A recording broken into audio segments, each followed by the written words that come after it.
आपका जीवन कितना है, उसमें भी प्राकृतिक कितनी विपत्तियां, कितना दुख, कितनी अशांति, कितना दोष और मृत्यु जनित भय प्रतिपल, इतने से ही नहीं हो जाएगा। फिर नया जन्म, फिर वही दुख सुख शांति, फिर नया जन्म, कब तक चलेगा? कभी तो विचार करो, किस छोटी सी आयु में मुझे कितनी बड़ी वस्तु प्राप्त करने का समय दिया गया। बहुत छोटी आयु है ये।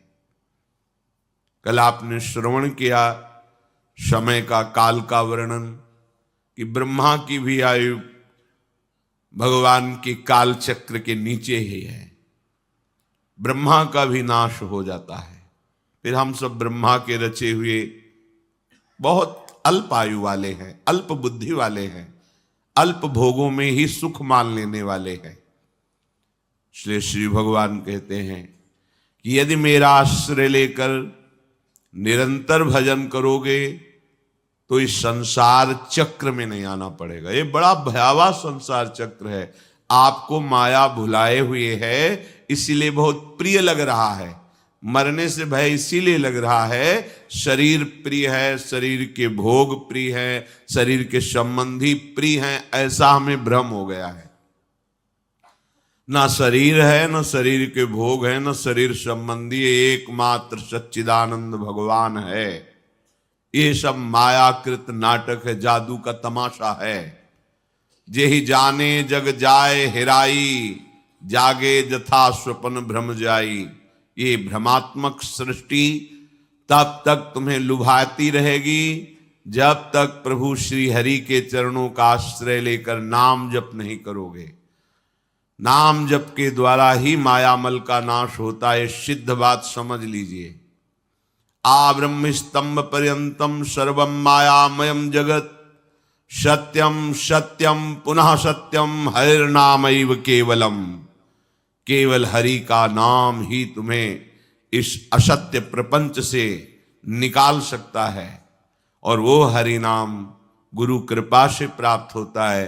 गुरु कृपा से उसमें रुचि होती है, गुरु कृपा से हरि नाम प्रकाशित हो जाता है। उसी प्रकाश में हम देखते हैं ये संसार स्वप्न है, ये भ्रम है। उमा कहूं मैं अनुभव अपना, सत हरि भजन जगत सब सपना। जिसे हम सत्य मान रहे हैं, भगवान शिव कह रहे हैं कि ये स्वप्न है। जैसे स्वप्न में नाना प्रकार के राग द्वेष जनित वृत्तियों का खेल देखते हैं, जगते हैं तो न कोई व्यक्ति मित्र होता है, न शत्रु होता है, न अच्छा होता है, न बुरा होता है, कुछ होता ही नहीं है। ऐसे ही बिल्कुल यहां वैसा ही है, पर मोह की नींद में सो रहे हैं, इसलिए ये संकल्प विकल्प नानात्व राग द्वेष मान अपमान सुख दुख ये भास रहा है नहीं। विशुद्ध ज्ञान होने पर एकमात्र ब्रह्म के सिवा कुछ नहीं, वही ब्रह्म हमारा स्वरूप है। विशुद्ध भक्ति के परिणाम स्वरूप एकमात्र प्रीतम प्रियालाल के सिवा कुछ नहीं है, और वो प्रियालाल हमारे हृदय हैं, हमारी आत्मा है, हमारे प्राण हैं, हमारे जीवन हैं। तो किसी एक मार्ग का जब अवलंबन ले लिया जाता है तो ये माया भ्रम नष्ट हो जाता है। श्री भगवान कह रहे हैं अव्यक्ताद्य व्यक्तयः सर्वाः प्रभवन्त्यः रागमे रात्र्यागमे प्रलीयन्ते तत्रैवाव्यक्त संज्ञके। ब्रह्मा जी का दिन जब प्रातः काल होता है तो जैसे एक दुकानदार अपनी दुकान फैलाना शुरू कर देता है, ऐसे ही त्रिगुण अहंकार के द्वारा इस सृष्टि की रचना होती है। सतोगुण जनित, रजोगुण जनित, तमोगुण जनित, तीनों प्रकार की प्रकृति के अलग अलग स्वभाव, अलग अलग प्रभाव, पर आत्मस्वरूप एक है। ये प्रकृति का प्रभाव है। पंचभूत मन बुद्धि अहंकार ये अष्टधा अपरा प्रकृति है। और जीव भगवान सच्चिदानंद श्री हरि का अंश है, भगवत स्वरूप है। पूरे दिन ये सृष्टि का विस्तार होता रहता है।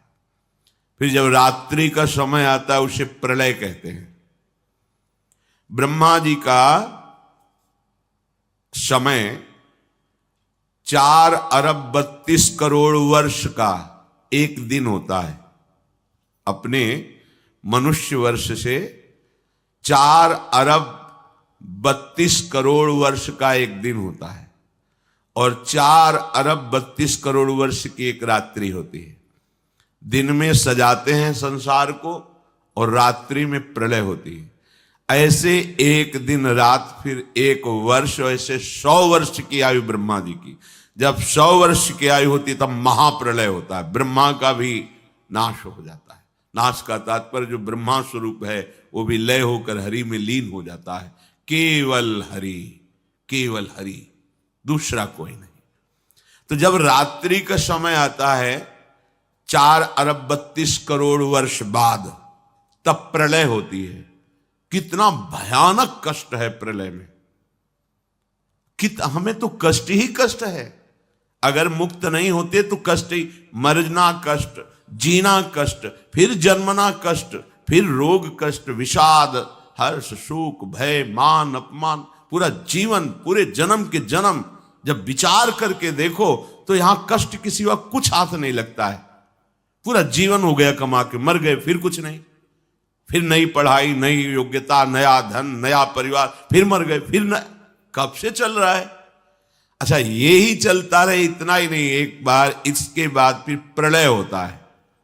प्रलय में कैसी भयावह स्थिति होती, भय ही भय है। इसलिए भगवत प्राप्ति अनिवार्य है, अनिवार्य, अत्यंत अनिवार्य है। जिस समय शाम होती ब्रह्मा जी की, प्रलय शुरू होता है। धातु पपलो आसन्ने व्यक्तम द्रव्य गुणात्मकम अनादि निधन कालो हव्यक्तायापकर्षति शतवर्षा हृणावृष्टिर भविष्यत्युल्बणा भुवि तत्कालोपचितोष्णार्को लोकास्त्रीन् प्रतिपिष्यति। जिस समय प्रलय का समय आता है तो ये पूरी सृष्टि मूल की तरफ खिंचने लगती है, भगवान की शक्ति से समिटने लगती है।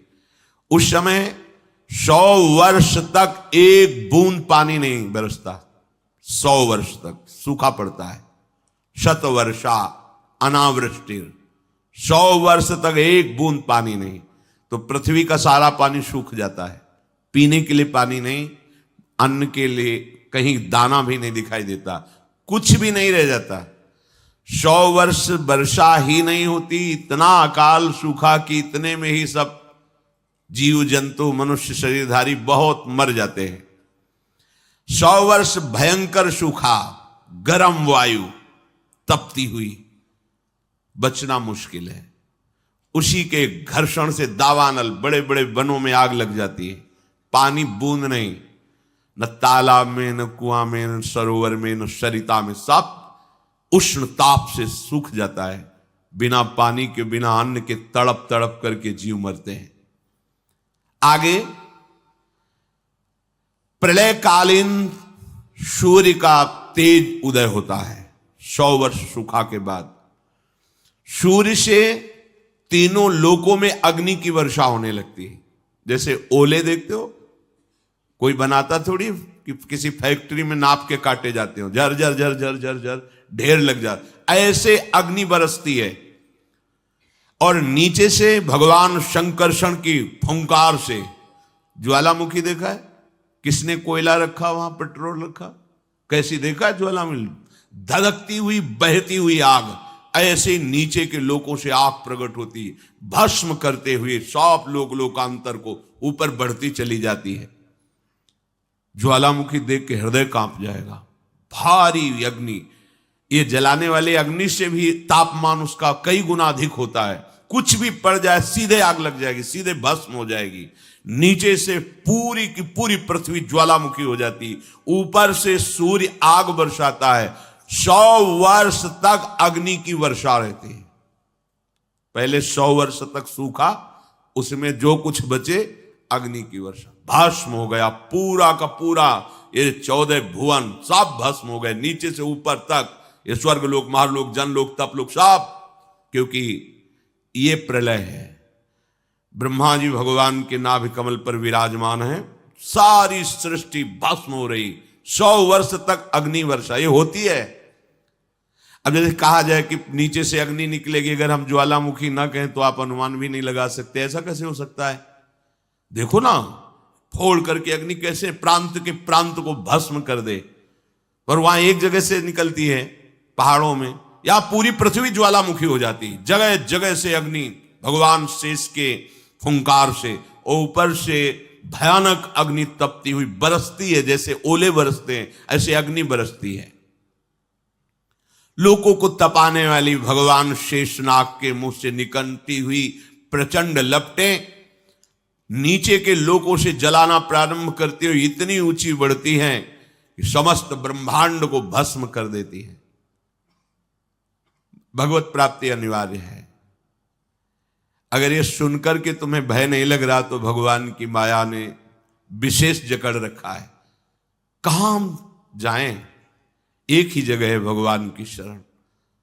हमारी कितनी दुर्गति है, हम सोच नहीं पा रहे। कब मर जाए कोई पता नहीं, कोई हमारा मित्र है पता नहीं। हम जिसे मित्र समझते हैं वो धोखा दे रहा है, वो शत्रुता का कार्य कर रहा है। जिसे हम सगे संबंधी वो सब स्वार्थ में। कौन है मेरा, क्या है मेरा? विचार करोगे तो अभी भयभीत हो जाओगे, और भयभीत होना मंगल है।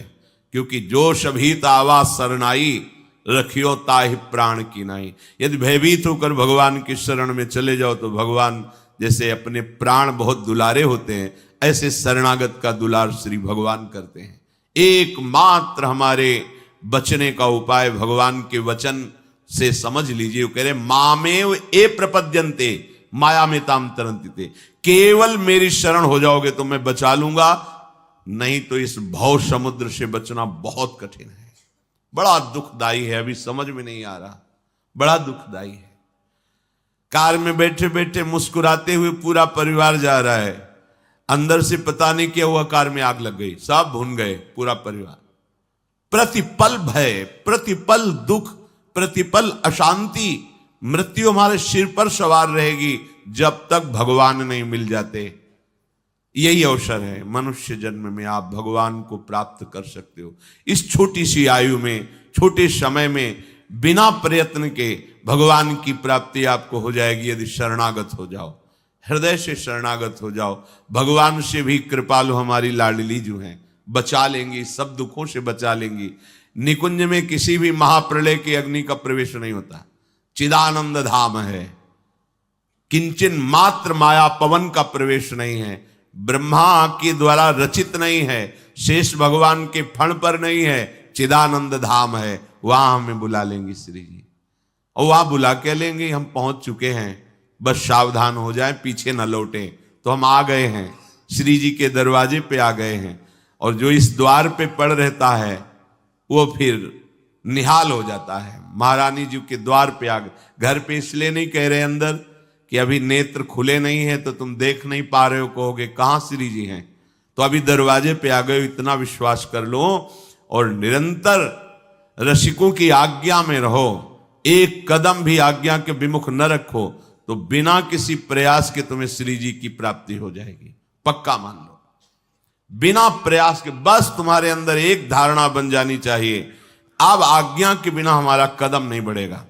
अब जो ही कहें करें हम सोई, बस इसके परिणाम स्वरूप लाड लीजिए आपको कृपा करके अपने निकुंज में बुला लेंगी, जहां माया का प्रवेश ही नहीं है। ये सब मायाकृत सृष्टि का प्रलय होता है।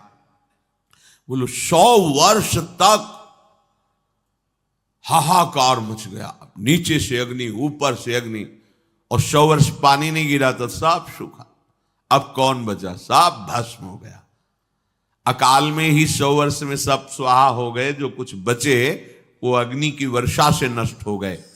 शांवर्तको मेघ गणो वर्षति स्म शतम समाः धाराभिर्हस्ति हस्ताभिर लीयते सलिले विराट। 100 वर्ष अग्नि के बाद फिर प्रलयंकारी मेघ, जिनको शांवर्तक कहते हैं, वो हाथी की सूंड के समान धारा बरसाते पानी की। 100 वर्ष तक निरंतर धाराभिर हस्ति हस्ताभिर लीयते सलिले विराट, हाथी की सूंड के बराबर बूंदे नहीं, धारा, पूरी सृष्टि जलमग्न। ये पूरा विराट ब्रह्मांड जल ही जल हो गया, कुछ नहीं बचा, केवल जल। नीचे के लोगों से लेकर ऊपर तक केवल जल ही जल। पहले सूखा में नष्ट, फिर आग की वर्षा में सब भस्म, फिर जल ही जल। उस समय ब्रह्मा अपने ब्रह्मांड को छोड़ करके उस कमल पर विराजमान होते जो भगवान के नाभि में विराजमान है। ये रात्रि हुई ब्रह्मा जी की, सो गए, उसमें सब नष्ट हो गया। वायु पृथ्वी की गंध को खींच लेती, जिससे पृथ्वी भी नहीं रह जाती, वो जल रूप हो जाती है। और वही वायु जल के रस को खींच लेता है, तब जल अपने कारण अग्नि में समा जाता है और अग्नि को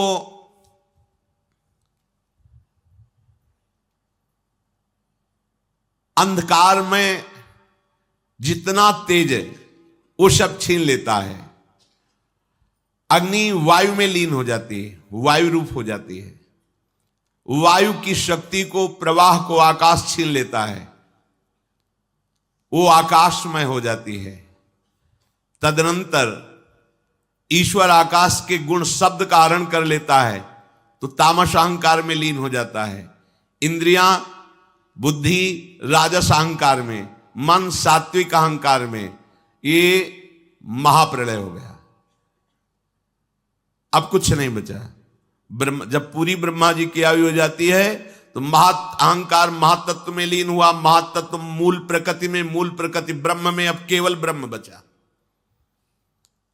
न ब्रह्मा बचे, न ब्रह्मांड बचा, सब नष्ट हो गया। महाप्रलय, प्रलय रात्रि ब्रह्मा की, महाप्रलय ब्रह्मा का विनाश। ये सृष्टि स्थिति संहार करने वाली भगवान की अचिंत्य माया है। ये रहट जैसे चलता है ऐसे चलती रहती, कभी दिन कभी रात, कभी प्रलय, कभी सृजन और कभी महाप्रलय। ये बात सुनकर के बड़ा भय लगता है, कैसे निकले इस माया से। यथैता मईश्वरीम मायाम दुस्तरा मकृतात्म भी तरंत्यंजा स्थूल धियो महर्षि इदमुच्यताम। हे महर्षियों, ये माया की बात सुनकर तो बड़ा डर लग गया। यही शास्त्र का प्रभाव होता है, संतों का प्रभाव होता है कि जिस डर में तुम सुखी होकर खेल रहे हो, उसमें वास्तविकता का तुम्हें भान हो जाए और भाग पड़ो भगवान की तरफ। एक महान लाल स्वामी हुए हैं पूर्व में, तो पहले ब्याह के लिए जाया जाता था तो राजकुमार की तरह अस्त्र शस्त्र पूरा। जब ब्याह के लिए पाग बांध करके गए और भावर का समय आता है तो उस जो विद्वान पाणी ग्रहण संस्कार कराने के लिए गए थे पंडित जी, उन्होंने कहा लाल जी सावधान। तो उनका सावधान का मतलब, बोले अब आप पाणी ग्रहण संस्कार करने जा रहे हैं भावर, अब आप गृहस्थ बंधन में बंधने जा रहे हैं, उनके कुछ नियम हैं। वर की तरफ से कुछ 7 वचन, लड़की की, बड़ा शास्त्रीय विधान रहता था। तो अभी हम बंधे नहीं हैं, नहीं, अब भावर फेरने जा रहे हो, पाणी ग्रहण संस्कार होगा, आजीवन के लिए तुम्हें ये बंधन स्वीकार किया करना पड़ेगा। जो ब्याह, वो लघु शंका लगी है, उनका नहीं, पाणी ग्रहण के बाद बोले अब लगी है तो लगी। पहले अच्छा, पहले बाथरूम की व्यवस्था नहीं थी, बाहरी तो दूल्हा है तो 1-2 लोग गए, उनका भाई लघु शंका तो कर ले दो। बस वो संकय निवारण के लिए वहीं सब अपना पाग वाग उतारा, बोले जब सावधान तो सावधान, अब क्या बंधना। बहुत बड़े संत हुए। एक बार तुम्हारी समझ में आ जाए कि तुम जिसे सुख समझते हो वो दुख में कूदने जा रहे हो, वो बंधन है। अगर गृहस्थी में भी जाओ तो हरि का आश्रय लेकर भजन करते हुए जीवन व्यतीत करो, नहीं तो बहुत दुख भोगना पड़ेगा। मरना कोई समस्या का हल नहीं है। जैसे अपने अज्ञानी लोग सोच लेते हैं चलो मर जाएंगे, झंझट खत्म हो जाएगी। नहीं नहीं, ये झंझट मरने से खत्म। मरना क्या है? एक स्वप्न है, आंख खुलेगी फिर नया जन्म, फिर नया प्रपंच, फिर नया दुख। कैसे कैसे दुख हैं। शरीर है पर चल नहीं सकते, एक कदम भी उठाना है तो दूसरा। कैसा जीवन। पूरे जीवन आंख नहीं है, कुछ देख नहीं पा रहे, कान नहीं, कुछ सुन नहीं पा रहे, जवान नहीं, कुछ बोल नहीं पा रहे। खाने की व्यवस्था है, लीवर फेल हो चुका है। लीवर बढ़िया है, भोजन की व्यवस्था नहीं। देखो ना, भोग भोग रहे हैं, तृष्णा बढ़ रही है, कामना बढ़ रही है। तृष्णा कामना से पीड़ित होकर अधर्म आचरण किया, जेल भोग रहे, नरक भोग रहे। क्या है ये प्रपंच? जरा कभी पर विचार करने का समय कहां देती माया। वो तो प्रवाह में बस बहाए चली जा रही। बड़े भाग्यशाली जन हैं जिनको सत्संग मिलता है, शास्त्र स्वाध्याय मिलता है और विचार करने का अवसर मिलता है।